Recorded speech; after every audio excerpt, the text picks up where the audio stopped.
plaćaj račune. Hrani 7 glava od jedne plate. Ovaj uzeo razveo se, ostala ga žena, pušta ga kod brata u kuću. Ova se 3. put razvodi zbog 10 kućnih ljubimaca. Pa šta je ovo? Pa imam ja dušu, ljudi, jeste vi normalni? A tako mi vraćate. Ma, doći ću ja vam. Ali ovo što ste mi danas uradili, ovo vam neće odlasiti. I saznaćemo ko je bio majstor.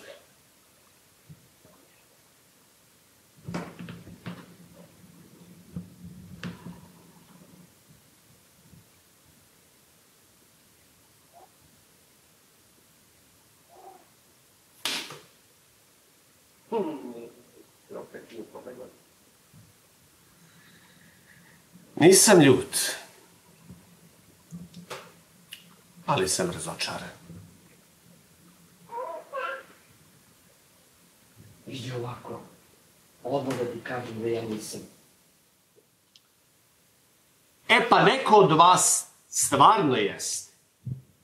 I ne dižemo se od ovog stola, dokle god ne saznamo ko je. Jer jasno? Ne ide niko nigde. I nemoj da me pitaš zašto. Pa ljudi, što vi mislite? Da ovo neka zajebancija? Pa jeste vi svesni šta ste uradili? Daj, pusti je, samo do WC-a, šta ti je? Ne može i tačno. Ne mogu da je pustim u WC. Pa da mi pobegne. Ne pa da mi napadne. Dobro, onda ću opet. Ne, ni slučajno. Ne, ajde, ideš sa mnom.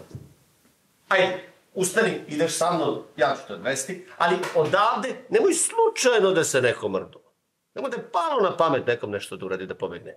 Jer u suprotnom, bolje da ne znaš šta ga čeka na kraju. Idemo.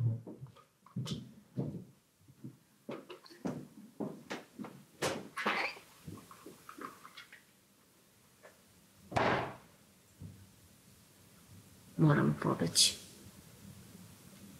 Ko zna šta je u stanju sve da uradi. Daj si luda, sve će nas pohvatati. Ali šta ako nađemo nekog da nam pomogne pre toga? Ili najbolje da se posakrivamo? Mislim, kako da nas uhvati? Kako?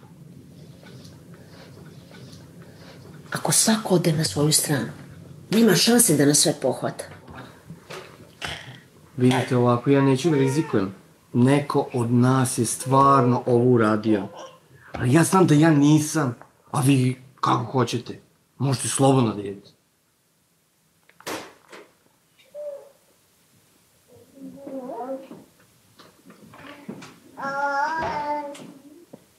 Neka ste se vi fino ispričali.